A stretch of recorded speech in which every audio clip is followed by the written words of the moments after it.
Hey, before we get into this this conversation today, again, man, if you're a guest with us, so glad that you're here. And then I want to give you a quick update. We're in the middle of what we're calling our Here for Good campaign, and we've had a vision since day one to be a church in and for the city. City Church is a little over 2 years old, and you're catching us, this post-Thanksgiving kind of lull. We're still coming in with turkey comas and all of that stuff, and tons of our team members are out of town partying with family and all of that, and we're grateful to be able to gather today. But today I have the privilege of updating you. We kicked off a couple of weeks ago this Here for Good campaign. We've been praying and working since we launched City Church 2.5 years ago towards permanence here in Boulder. So not just to be a church in and for the city, but to be a church here for good. By the way, can I just celebrate? Last week, because of your radical generosity, we got to serve over 150 families with Thanksgiving meals. Put your hands together for that. Not only did you donate over $5,000 toward that initiative, both in materials and dollars, but then also you guys crushed it by taking those bags and delivering them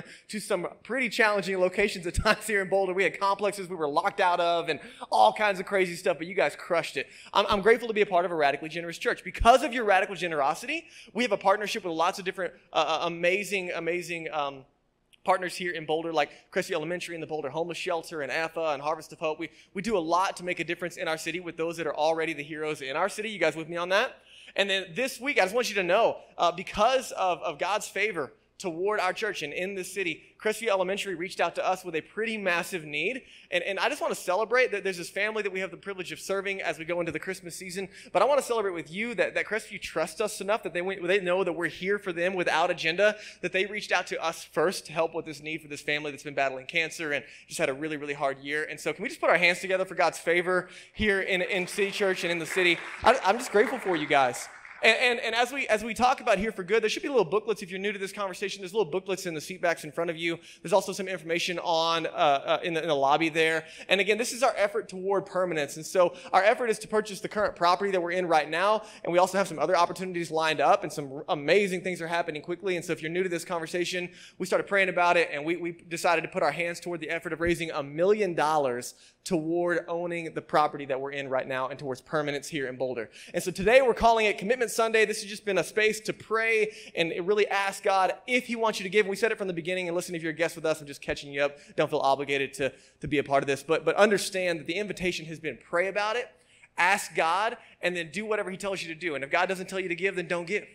That's been the permission from day one. And again, because you're a radically generous church, I have the privilege of standing up here today before Commitment Sunday and sharing with you that we have raised $326,000 toward the Here for Good initiative. Put your hands together for your radical generosity, guys. That is amazing. And to our online partners, thank you guys so much as well. It's a joy to be a part of this journey. We have no idea how God is going to answer these prayers, but we're glad to be a part of the journey. No matter what, we are a church in and for the city, no matter where we gather and where we meet. But we also see an incredible opportunity to be a church here for good. And so, again, if you want to know more about that, pick up that booklet there. You can go to our website. There's a landing page there. But I just wanted to celebrate with you guys on that. So, as we move into today's conversation, let me ask you a question. How many of you guys rolled in grateful this morning? Who's grateful?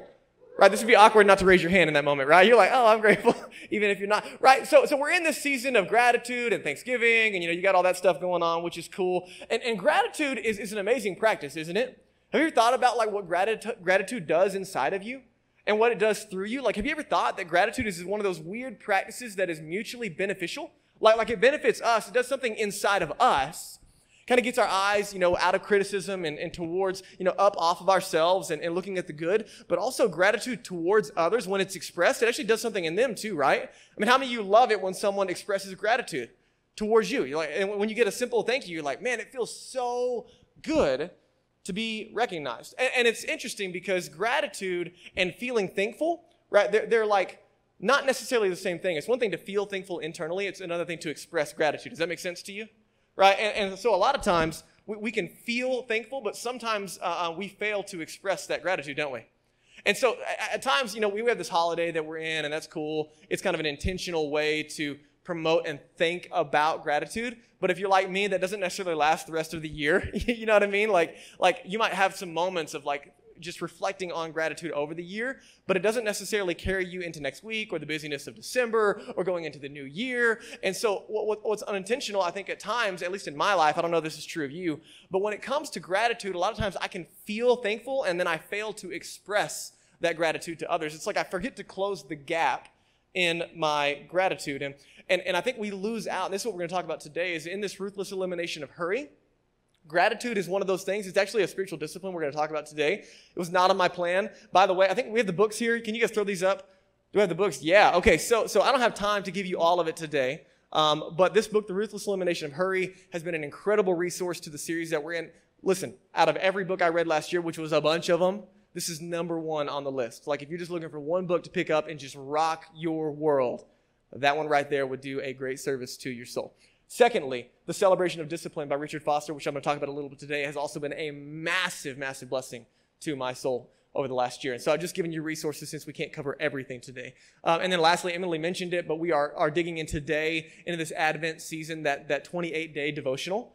And this is a time just to let the Christmas season be what it's about and really reflect and dig into this season. And so if you haven't picked it up, it's not too late. You can get it on Kindle. You can get it hard copy from anywhere they sell books. It's an incredible resource, and I'm pumped to dive in with you. And if you missed last week's message, by the way, Maddie crushed it on silence, solitude, and Sabbath. And so I highly recommend that you go back and listen to that, and that'll kind of jumpstart you into today's conversation. But as we get into gratitude, I want you to think about it. Gratitude is more of a decision than it is a feeling. You guys with me on this? When we really sit down and contemplate and we start to process and then express gratitude, we actually have to slow down to do that, right? It's like hard to be grateful when you're busy. Not because you're not grateful, but you don't have time to actually express it. Busyness kind of robs us of that intimacy with one another, of genuine, deep gratitude. And so in this series, we've been talking about what does it look like to slow down and have margin for the life that is truly life. And today I want to give you just a very specific slice, kind of post-Thanksgiving, going into the rest of the holidays and the busyness of the year, something that I think is going to serve our soul well. And so Richard Foster talks about gratitude and the discipline of celebration in this way. Let me show you this quote. The decision to set the mind on the higher things of life, listen to this, is an act of will. Meaning it's not just a feeling that we hope shows up. That is why celebration is a discipline. And in that celebration, he talks about gratitude. Okay? It's not something that falls on our heads. Right? We don't just like all of a sudden find ourselves grateful. It's an intentional cultivation. Does this make sense to you? It is the result of a consciously chosen way of thinking and living. And when we choose this way, check it out. The healing and redemption in Christ will break into the inner recesses of our lives and our relationships, and the inevitable result will be joy. Man, I could use some of that, right? Gratitude does something at a soul level that results in joy expressed internally and externally. And he's saying it's a decision, not just a feeling. Robert Edmond wrote a book on practicing gratitude. Let me just read this quote. It's not going to be on the screen. But he did the studies on gratitude. He said, grateful people experience higher levels of positive emotions, such as joy and enthusiasm and love and happiness and optimism, and that the practice of gratitude as a discipline actually protects our person from the destructive impulses of envy and resentment and greed and bitterness. Like gratitude is a deeply formative discipline. And we talked about this, right? All of these are invitational. This is not like do this thing. This is an invitational practice in the way of Jesus. We see Jesus in his relationship with God constantly expressing gratitude, but it's interesting to me that we find commands like this. 1 Thessalonians 5:16, check this out. And if you're a Jesus follower, this applies to you. If you're not a Jesus follower, I would just invite you. Like this is a safe place for you to wrestle with your spiritual journey, but also know that gratitude has like practical benefit and application to your relationships in your world as you wrestle with faith. But here's what's interesting. This is a command from Paul to rejoice always, to pray continually, and then what? To give thanks in all circumstances. For this is, and I love this is God's will for you in Christ Jesus. Someone's like, oh man, what's God's will for my life? That right there is a helpful summary. To rejoice and pray and give thanks. And not just when we're feeling it, right? But in all circumstances. Whether Thanksgiving was incredibly refreshing for you and you had a blast, or it was crazy depressing because you lost someone and it's a really, really hard season, or it was really, really frustrating because you're around a bunch of people you don't like and you're obligated to be there. If you don't have any of those feelings, then you might be the person in the room that everybody didn't want to be around. I'm just kidding. That's a joke. But this is a command to give thanks. You say, why would God command us to have spirits of gratitude? Because it does something for us at a soul level that, man, again, the opposite is what are we missing out on when we fail to practice gratitude? Check this out. Jesus even he teaches us to pray with gratitude. Matthew 6. He says, pray like this. Our Father in heaven, as he's talking to his disciples. Hallowed be your name. Holy be your, set apart is your name. And he kicks it off as he teaches us to pray. This is another way of saying, God, you're awesome. Right? For the person like me who doesn't talk like that, you're like, what does that mean? God, you're awesome. And he teaches us to pray before we ask for our needs and our wants and our struggles and our anxieties. He teaches us to start with gratitude. Isn't that interesting? Why? Because it sets perspective. It's no coincidence that Jesus would teach us to pray with this priority. It's one of the reasons, by the way, if you're a part of a city group here at City Church, every week we start and kick off the gathering with what are you grateful for? Because it sets the tone. We all know life is heavy. We all know life is hard. But what are you grateful for? And sometimes it's really easy to roll in and celebrate. And sometimes it's really hard, isn't it? Because there's something about the human soul that doesn't lean toward expressing gratitude. It doesn't mean we don't necessarily feel it. But there's something challenging about expressing it consistently. It's one of the reasons that every week when we gather, we have this team huddle. Everyone that serves at City Church, we gather together before the service and we celebrate what God is doing in and through one another. And we express gratitude in a circle to set the tone, to remind ourselves, kind of lift our eyes off of the heaviness of life and remind ourselves that we're a part of something way bigger and there's still plenty to be grateful for. So as you're thinking about gratitude, so again, gratitude is just like feeling thankful, right? It's something that we feel internally that we then express. But at the same time, few things hurt like ingratitude, right? You think about it?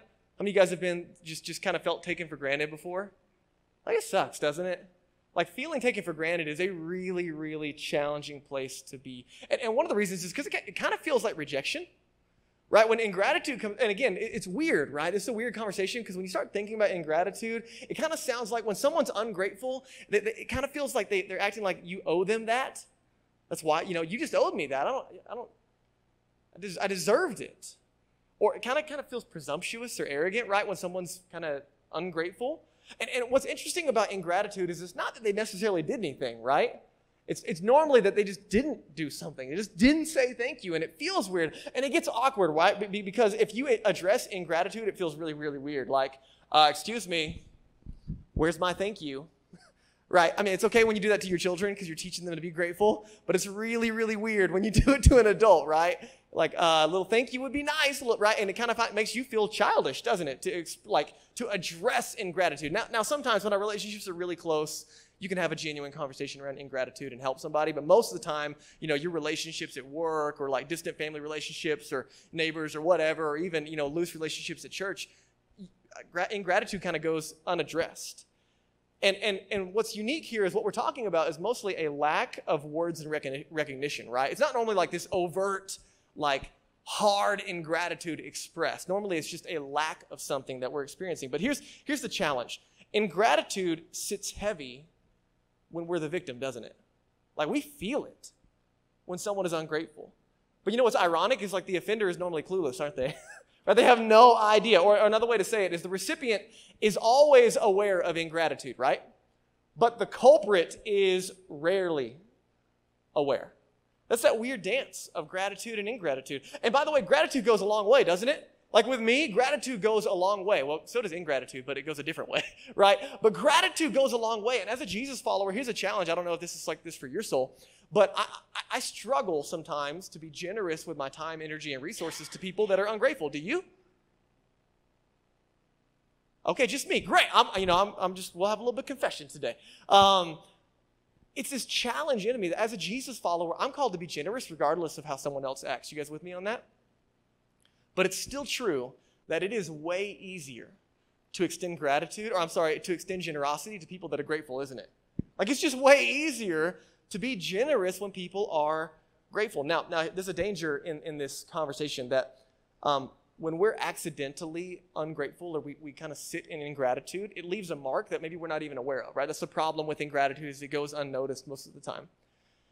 And so what we don't realize is if we come across as ungrateful in our work or in our marriage or with our children or with our parents or with our neighbors or with our friends or in our groups or whatever circles of influence you have, if we come across as ungrateful or carrying ingratitude, it begins to undermine our respectability. It begins to affect the relationship negatively. And by the way, this is kind of uncomfortable to talk about because I realize that as I talk about this, there's a chance that like someone in the room has felt like they've experienced ingratitude from me. And the problem is I have no idea who it is, and if I did it, right, I wouldn't know, right? So it's a weird conversation to talk about gratitude. But again, you probably know what it feels like to be taken for granted, right? You know, it's a terrible feeling. But let me ask you this as we kind of pivot, and we're going to get into a story of Jesus that I think reflects this perfectly. Have you ever been accused of being ungrateful? You know, every now and then, listen, I'm not perfect by any means, and I can be critical, and I can kind of be nitpicky, and I can come across as ungrateful. And sometimes I am ungrateful, if we're being just totally honest. But every now and then we get accused of being ungrateful, and what happens? We get a little bit defensive, don't we? Because what happens, they start talking about a feeling. They say, you're not feeling something. When someone says, you're not being grateful, they're accusing you of not feeling something, and that's weird, and we get defensive. Why? Because you're like, you don't know my feelings. And that's exactly the point. They don't know your feelings. They only know their feelings. And their feelings are communicating to them that you're ungrateful, right? That's the weird thing about gratitude. They don't know how you feel. They only know how they feel. And so some of us, right, and I get stuck here, like, oh, I'm grateful on the inside, right? Someone says, why are you being so ungrateful? I am so grateful. Well, then why didn't you say it? Right? Because when we fail to communicate, right, it might be true that we feel grateful on the inside, but here's the reality, and this is what I hope you take home today. Unexpressed gratitude is experienced as ingratitude. Guys, I've been sitting in this all week, and you can probably ask Danielle. I don't know if she's experienced it, my wife, on the same level, but I've been just like overhauling gratitude in my home right now. I'm like doing my best to cultivate this discipline. I'm like, I am going to go over the top grateful this week. And I've been wrestling because, man, unexpressed gratitude is experienced as ingratitude. And again, we're talking about the expression. You can go back to that. We're talking about the expression of gratitude, not the emotion. It doesn't help if we feel grateful, does it? Because people don't know how we feel. They can only respond to what we express. And here's the challenge of what we're talking about today. And Jesus hits on this, point blank. It's so helpful. But gratitude and ingratitude, they steer our relationships, for better or for worse. You see, when you and I cultivate, and by the way, this is a relational thing for the person, eye to eye, and this also affects our relationship with God. When we cultivate and express gratitude toward God, think about it. When you and I really sit in that reality of like, holy moly, like a relationship with God is something I don't earn, deserve, maintain, like it's all grace all the time. It's amazing. I get to receive it. When we cultivate and express gratitude in our relationship with God, the more likely we are to pursue that relationship, right? It actually cultivates in us a desire to pursue it. The same is true for relationships. Think about a couple that like new couple dating, right? You ever seen like a new couple? They're just like over the moon for each other, and they're, it's just all butterflies and rainbows all the time. What's going on there? They're still both imperfect people, but those two are choosing to only see the good, aren't they? And you watch somebody, they get into a relationship, maybe they get engaged, maybe they get married or whatever, and all of a sudden they start to fight, and some people call it like falling out of love. And I would challenge you, I don't think people fall out of love, I think they fall out of focus. I think they begin to pay attention to the things that deteriorate the relationship. They begin to magnify the problems instead of what is good. And so gratitude has the ability for me to look at Danielle, I could be nitpicky, or I can be grateful. And the more grateful I am toward her, the more I desire to pursue her. Does that make sense to you guys? This is mutually beneficial in our relationship. It's not just that way, by the way, because there's also a recipient side. Like, not only does gratitude benefit our hearts and souls in what we pursue, but it also changes the people that we're loving. Check it out. Because our hearts gravitate toward recognition and gratitude, don't they? When someone expresses gratitude, you're like, yeah, man. Like Charlie was up here this week helping us hang Christmas lights, and it was stupid cold outside, and he had a windbreaker on, and it started snowing, and it's been beautiful all week, and then the one time we decided to hang Christmas lights, it's snowing, and I'm over it. Charlie, thank you so much. I know you don't have any hair on your head and it gets cold, so thank you. That was a joke. But you got a nice mustache, so we take that. But like genuinely, over and over again, Charlie, thank you so much. And you know what? Each year I keep suckering him into helping me put up Christmas lights because of gratitude. That's a joke, guys. But gratitude goes a long way, doesn't it?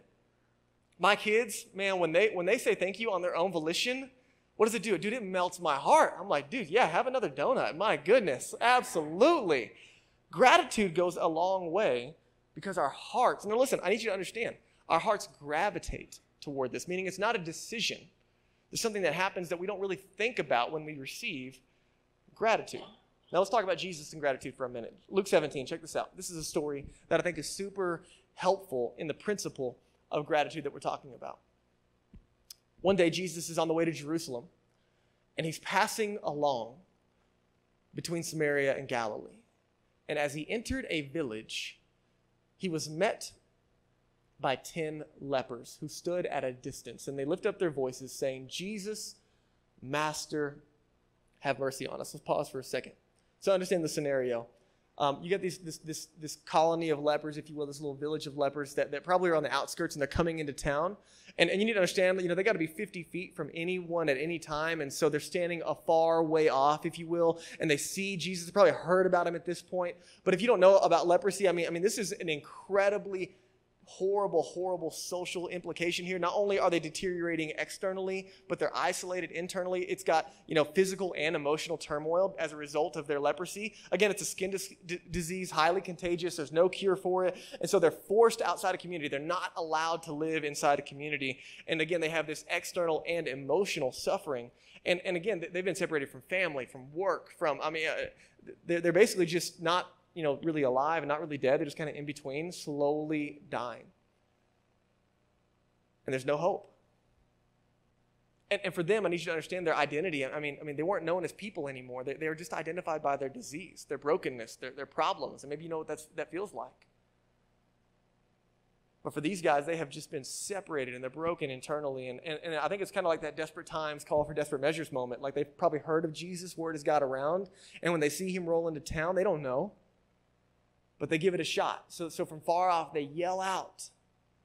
We'll see if this thing works, right? They've been rejected by everyone since they caught leprosy, if you will. But in this moment, they're rejected by everyone but Jesus. And I need you to get it, by the way. When you ask, hey, where does our gratitude come from as Jesus followers? If you're wrestling with faith or kind of exploring faith, our gratitude comes from this space right here. That Jesus meets us where we are. And he's going to do the same thing for these guys. And watch what happens here. Jesus says, when he sees them, go, which, they're used to hearing go away. but in this moment, they hear go and show yourselves to the priests. And as they went, check this out.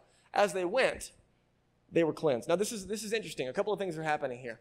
Part of the law that they found themselves following as Jews and half-Jews as Samaritans is that once they were cleared of their disease or once they were, making progress, if you will, they had to go to the local priest to be given the all clear to enter back into community, okay? And so Jesus literally gives them the command, hey, go to the priest to get the all clear.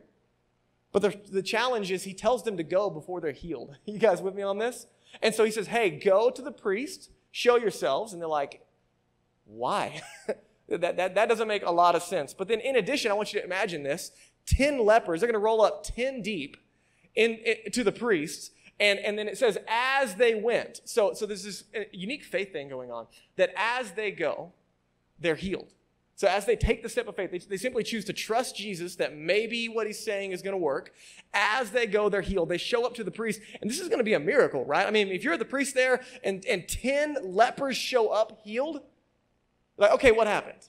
And this is a big deal. This is a big moment. But in addition, I don't want you to miss it, that their willingness to go before anything changed is basically like the entire summary of faith. Like when you and I are wrestling with faith or we're even contemplating our own faith, it's believing that Jesus is who he said he is and he can do what he said he would do. That literally they walked by faith. They began to walk, to trust Jesus, even though it didn't make sense, and then the results followed.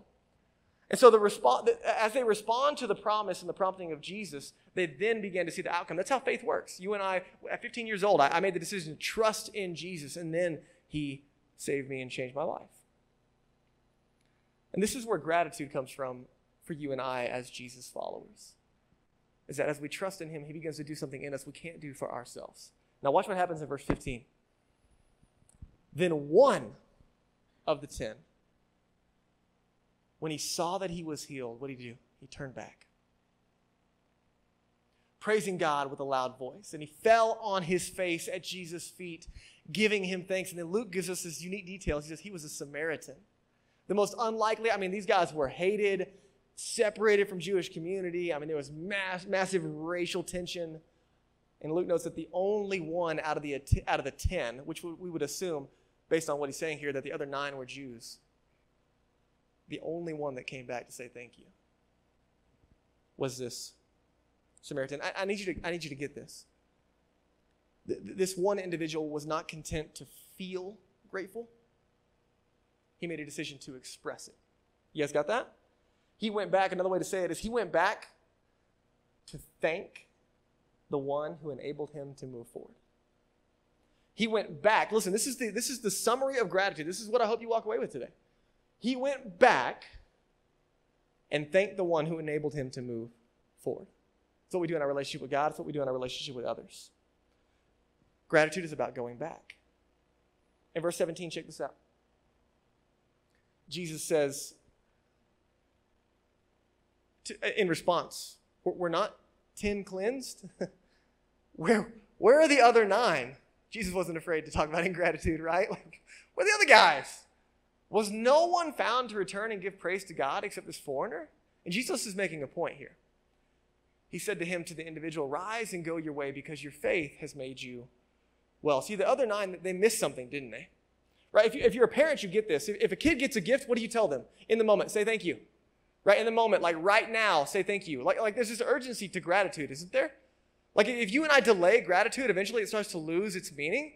And so these other 9, they missed something. Now think about it. Like how ungrateful, how amazing. Guys, they are getting their lives back because of Jesus. Without Jesus, right, they would have lived isolated lives, deteriorating lives. But because of Jesus, because of this simple moment where he says, yeah, I got you, go ahead.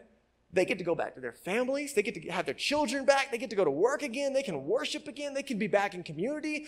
Because of Jesus, this is amazing. And you look at them, you're like, you didn't even come back to say thank you? Right? We all feel that, don't we? And I bet if you and I we just had a chance to ask them, like, bro, like, why are you so ungrateful? You know what they would say? What? No way. Are you kidding? Man, we are so grateful, wouldn't they? Right? They could not feel that. There's no way that they wouldn't have been filled with gratitude. You see, they felt it. They didn't express it. You guys with me? And Jesus calls it out. He calls out ingratitude because for these other 9, the gratitude circle, it was incomplete. And I think what Jesus is getting at here is that their faith was incomplete as a result. They trusted in Jesus. That first step was trusting in Jesus. They found healing there. But then they didn't complete the circle.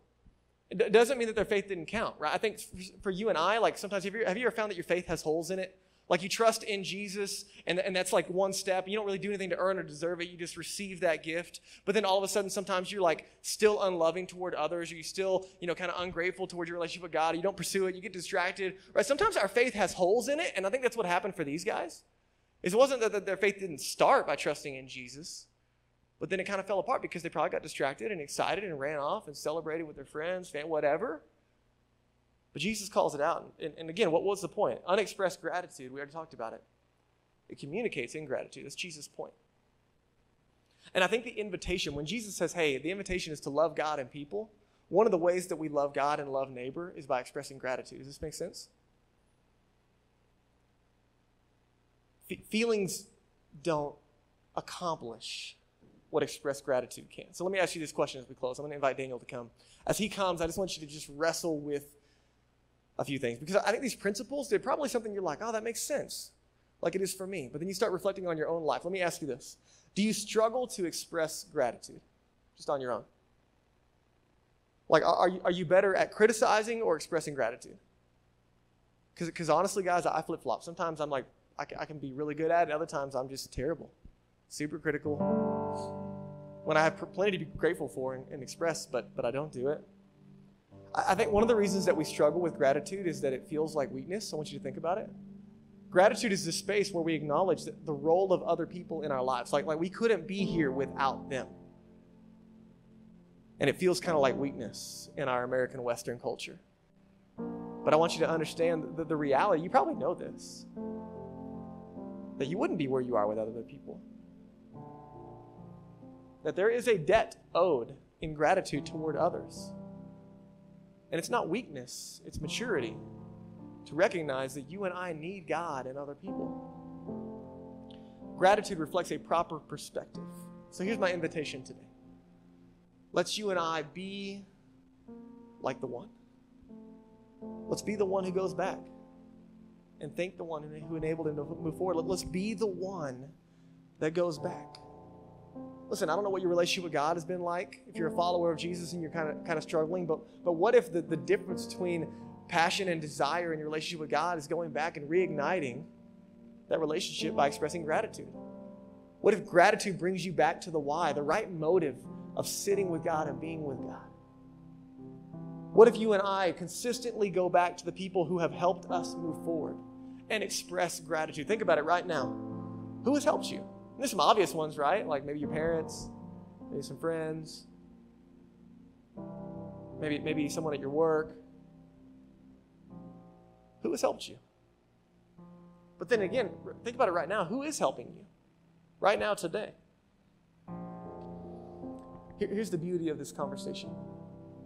Sometimes we kind of get into these weird zones of ingratitude, and we'll say things like, or we don't say it, but we just kind of think people owe us. Like if you're married, like your spouse just kind of owes you, your kids just kind of owe you. Your coworkers, especially if you have people that work for you, they just kind of owe you. You don't have to express gratitude. When we fail to express gratitude, we might have someone's hands, but we're never going to have their hearts. And the relationships that matter most are when hearts and hands are connected. And you and I don't think we always intentionally live lives of ingratitude, but we sometimes we take what's given by others or by God, and we get distracted with the opportunity. We kind of get excited about it. And then we move on without recognition. But I don't know about you, but when someone tells my story one day, I hope it's going to be full of gratitude. And you and I are building stories one decision at a time. So this week, you and I have the opportunity. So for me, let me just give you this thank you. Because of you, we're planting a life-giving church here in Boulder. And there is no city church without you. Because of you, people are loved, safe, and welcome here. Because of you, we get to create environments where people can gather and worship and explore faith and grow and serve and grow in their relationship with God and be empowered to live life with Jesus. I mean, God is doing amazing things in and through this community because of you. Because of you, every week, our kids get to have a blast and experience and hear about the love of Jesus toward them. Because of you, we served 150 families with Thanksgiving meals last week. Because of you, we are working toward permanence here in Boulder. Because of you, the kingdom of God is expanding here in Boulder. Because of you, heaven is more crowded. And I'm just grateful. I'm thankful. And I probably haven't said it enough. But here's my invitation. What would it look like over the next 7 days to just out-grateful one another? Let's just make it a competition and keep scoring, rubbing each other's faces. Ha-ha. Here's my encouragement as we close the time. Start your day with gratitude every week. Every day this week, start your day with gratitude. Open it up. Get alone with God. Create some margin and some space. Use the other disciplines from this series. Start with gratitude.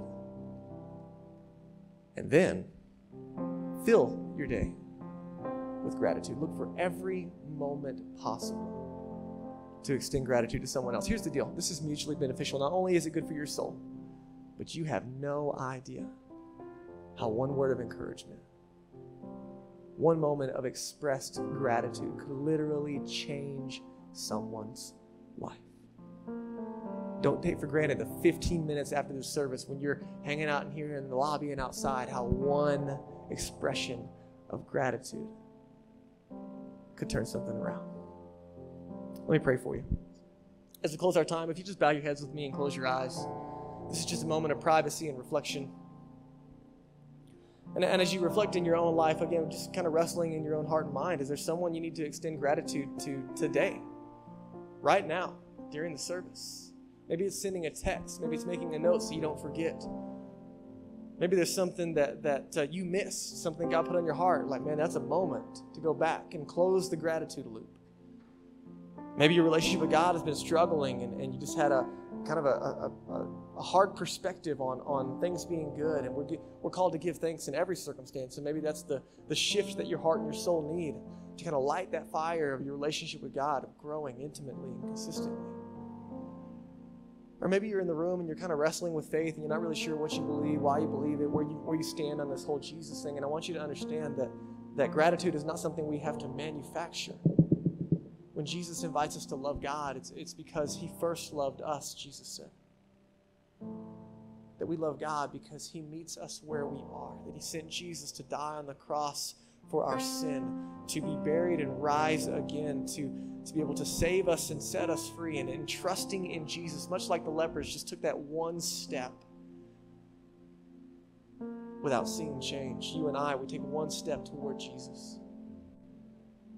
Saying, Jesus, in our hearts and minds, I believe that you're the Son of God. I believe you died for me and rose again so I can have a relationship with God, so I can be made new, and so I can love people like you love me. Maybe you're in the room today and you've never taken a step toward Jesus, and I just need you to know that he's already been running toward you. And our relationship with God is not out of fear and obligation and what ifs. It's fueled by gratitude. Maybe today this is the moment that you start that relationship by asking Jesus to save you and set you free. No matter where you are, I would challenge you to join me as we out-grateful one another. Let's just see what God does in our souls, and let's see what he does in the lives of others. God, thank you so much for this space and this time. There's more than we could ever express in gratitude towards you. But through these next two songs and through our time together today, we take this space and we lift you up. Give us perspective to see what you see and to trust you. It's in Jesus' name. Amen.